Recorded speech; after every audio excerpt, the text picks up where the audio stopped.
Hello everyone, welcome back to the channel and welcome back once again to Microsoft Flight Simulator.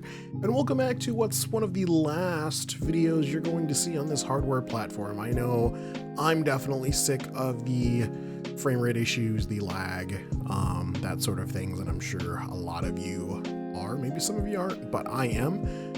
This is going to be one of the last videos I do on my current hardware configuration, so hopefully videos improve in both quality and resolution from here on out. But nonetheless, for this video, the last video in the lower quality stance, we are in Townsville, Australia, on the northeastern coast. We're going to be flying into a very special airport. We find ourselves again at the controls of a beautiful Cessna Citation Longitude, flying Excellence Air virtual private air service, per the name on the tail. We've got a Mexico prefix identifier on our tail number, but this airplane's just too nice looking to not fly. Plus, I'm pretty sure a Longitude could somehow make the hop from Mexico to Australia. They've got pretty big fuel tanks. But nonetheless, we'll go ahead, hop inside, and get our flight underway. All right, and here we are aboard our Longitude. Let's go ahead and grab our ATIS. Townsville Airport Information, Quebec 23000 Zulu.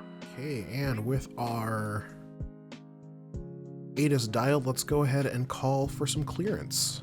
Townsville clearance delivery Excellence 214 IFR to Yankee Lima Romeo Echo ready to copy. Excellence 214 cleared to Yankee Lima Romeo Echo Airport as filed. Takeoff runway 01 climb and maintain 13,000 feet.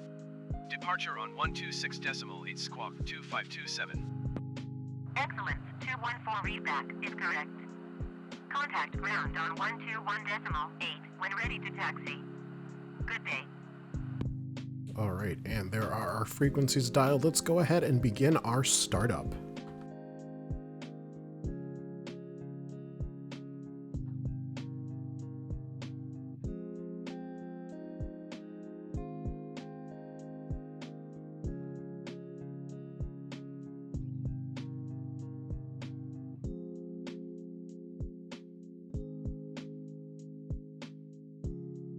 And there's a successful startup on engine number 2. We'll wait for our starter indication and ignition to go away, although if I remember correctly, the Citation is currently bugged. So those might just not go away. They might hang out with us for the rest of this flight, and that's okay. Anyway, we're fully started up here. Let's go ahead and open our bus tie. We'll turn off our APU generator. Turn on our main. Should have done that before.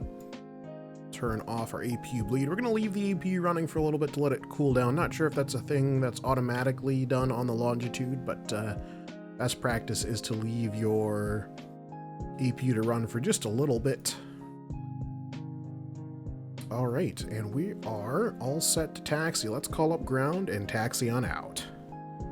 All right, so a brief game crash later, you'll notice we have a different climb out altitude. We're now at 10,000 feet and our squawk code has changed to 0602. Other than that, everything else is the same.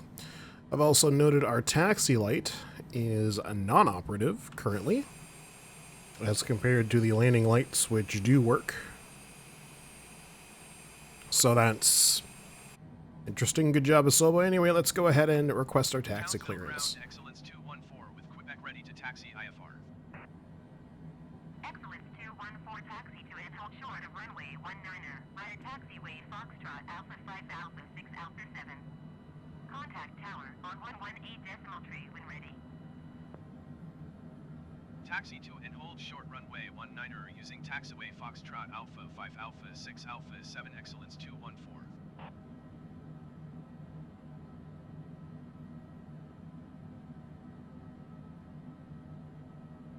All right, and we'll monitor the tower. We've got our taxi clearance. Go brakes off and power up.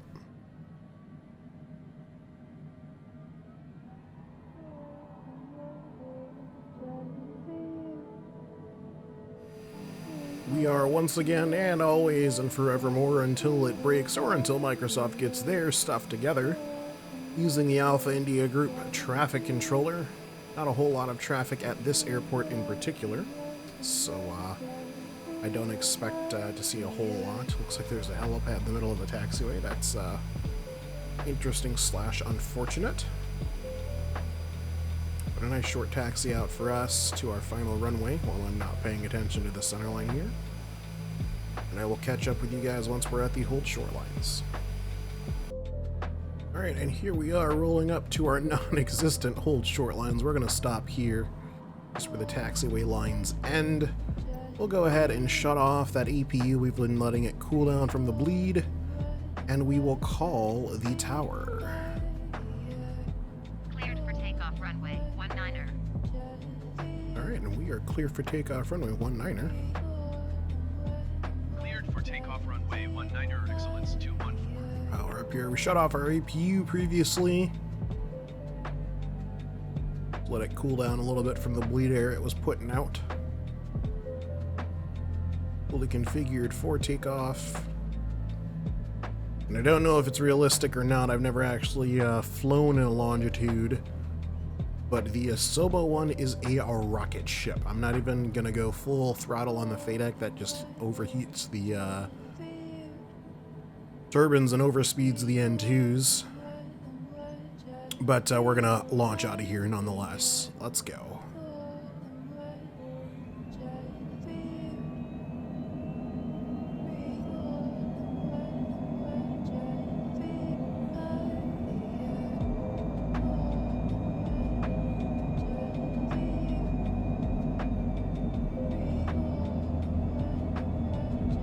Stall speed, gently start pulling back on the stick. Airborne. You're up. Pops up. A little bit floaty on the way out.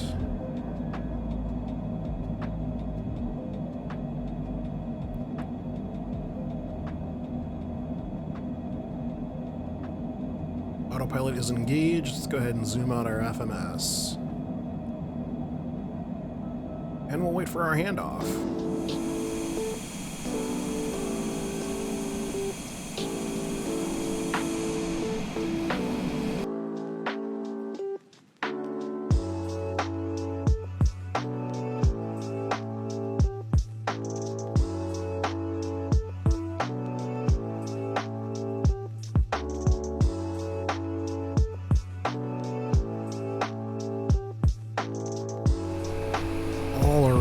Vast majority of the flight over. We're on a very, very rapid descent down to flight level, no flight level, down to 2,300 feet from our cruise of 27,000 feet.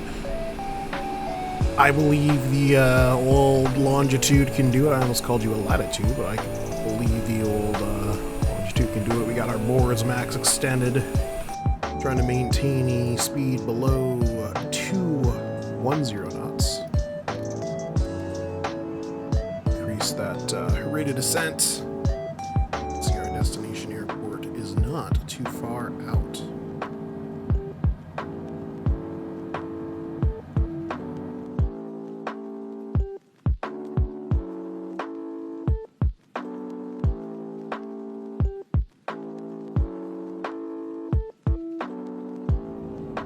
Now, while we're on our final approach and before we get into our airport and do a little bit of exploring, those of you in the aviation sphere have probably heard about, amidst the tremendous loss of human life, we also did lose a icon of the aviation industry, the Antonov AN225. I've heard it pronounced Myra, but I also have heard it pronounced Mira. That's how I pronounce it, as Mira. But anyway, the 225 in Ukraine was unfortunately initially thought completely destroyed, but now it's just seen as heavily damaged. That was going to be the end of that airplane up until it was discovered, or I guess re-remembered, that an additional, well, not an additional, but a sister aircraft to the one in existence was partially completed, about 70% completed, in a nearby warehouse. So the Ukrainian government is talking about rebuilding that aircraft from parts from the partially completed aircraft, which is a light of good news. Bad news is it's going to be about, I think the last estimate was 40 billion with a B, $40 billion to do. But given the iconic nature of that aircraft, I wouldn't be surprised if the funding came in very rapidly, either from the Ukrainian government with aid from other governments or just from private funding. That aircraft is a legend. Originally started in the old Soviet era, carrying the Beirut spacecraft, a space shuttle-like aircraft made by the, at the time, Soviet Union. And it was later converted for large cargo transport by the Ukrainian government. So, it's a shame I never got to see that aircraft fly. I've seen an Antonov 124, which is roughly the size of a C-5 Galaxy. Seen several C-5 Galaxies, but never a 225. So I'm hoping the aircraft is rebuilt and does fly again. And, you know, who knows? You know, maybe they'll even do like a world tour with it, bring it into certain airports. A little bit of sad news, but a little bit of silver lining. Obviously, that all is second to the human toll in the entire situation in Ukraine. I do my best to kind of keep the negative news going on in the world outside of this channel. I'm obviously not blind to it. It does happen. It's all very unfortunate, but I like to think of this as a place where we can come and sit down and talk about not world news events. There's plenty of other places that cover that sort of stuff, because obviously it drives clicks, it gets engagement, that sort of thing, and I completely and totally understand that as well, but I like to keep that off of the channel as I can. Anyway, we're now about still about 50 nautical miles outside of our final approach here. I do have, oh, we're frozen. God, I can't wait till that's a thing in the past. I do have the aircraft in VNAV and approach mode. Sorry, VNAV and approach mode, so it should, emphasis on should, do its own landing. But we'll see here. We're holding steady at about 2,000 feet MSL. Our radar altimeter has not pinged off yet, so, oh, yes it does. 1,400 feet above the ground right now. Relatively flat terrain, all things considered, so I'm not worried about hitting, you know, any mountains or anything like that, like Uluru, which is several hundred miles, I think, that direction. So, anyway, I will catch up with you guys when we are on our final approach.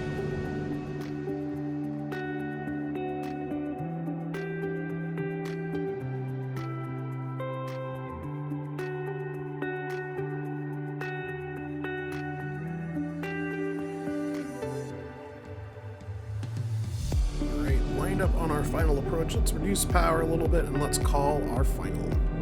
Yankee Lima Romeo Echo Traffic Excellence 214 is on final runway 22 to land.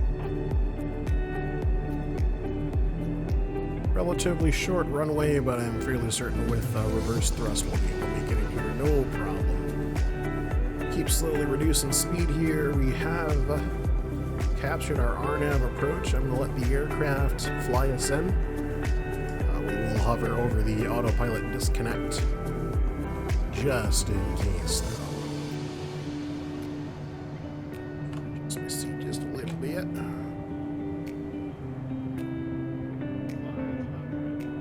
$500. Looks like we got a gentle crosswind.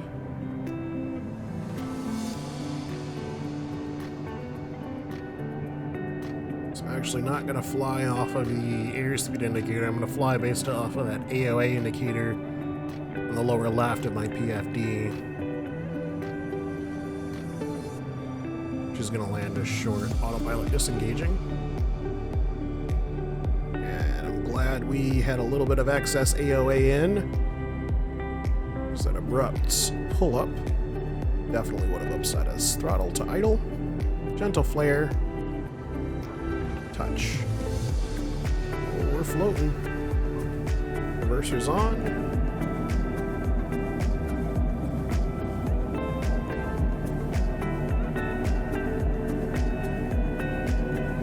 And through 60, reversers off. Piece of cake. Alright, let's taxi in, park up, and we will do a little bit of exploring. I see some pretty interesting sights, a Qantas 747 amongst them.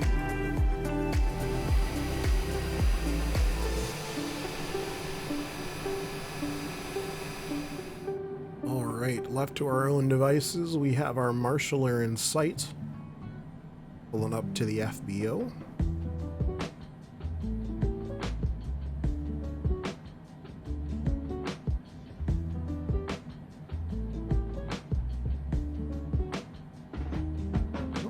Stopped a little bit prematurely.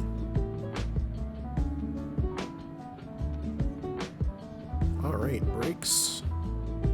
Park brake set. AP bleed on. We'll clear that master caution. And for whatever reason, after a gear cycle, our taxi lights did start working again, so cool, I guess. But we're going to turn those off for now. Turn our APU generator to on. Shut off our engine generators, close our bus tie, and then we'll shut off our engines.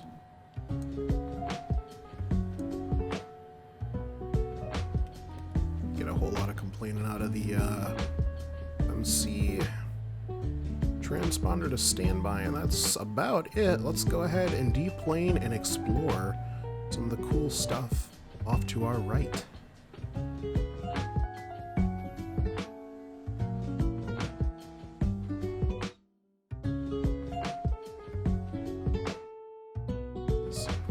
This I recognize actually as a World War II aircraft. This was a Allied force. I think it was actually an American-made Grumman aircraft. Funny enough, from my first introduction to this aircraft was in, I think it was one of the Call of Duties.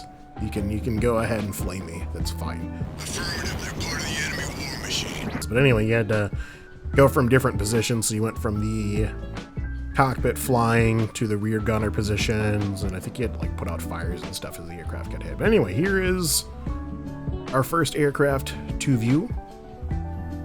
Kept out in the hot Australian sun. It's probably a little bit weather faded. Qantas Empire Airways. This must have been like an RAAF aircraft of some kind.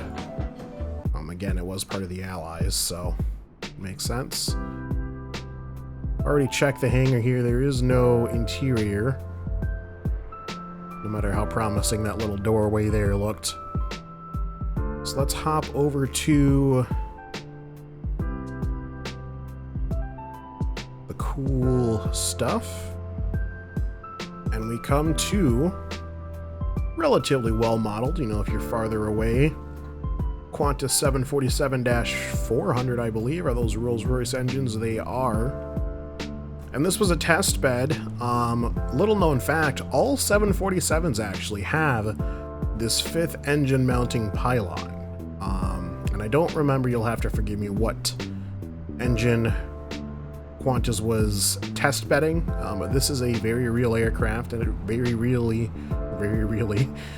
it very much so flew with that fifth engine on the aircraft, in addition to the 4 Rolls-Royces. Do we have an interior? No, it just looks like a black void, and that's okay. We don't expect much, so. But nonetheless, there is your Qantas 747. Up next is another aircraft. You'll have to forgive me, I do not recognize it. Almost looks like a squished DC-3 or C-47. Maybe that's what they are attempting to model here if I come and look at the tail. So if this is a DC-3, it is actually DC-3. The C-47s, do I have a mouse? I do. So the C-47s actually had a cutout here on the aft end of the empennage or the tail section, whatever you want to call it, for an arresting hook. So that's an easy way to tell a DC-3 from a C-47, assuming you can't get up close and look at the data tag on the aircraft. I believe lives right around there, but I could be mistaken as well. Another Qantas Empire Airways World War II era aircraft.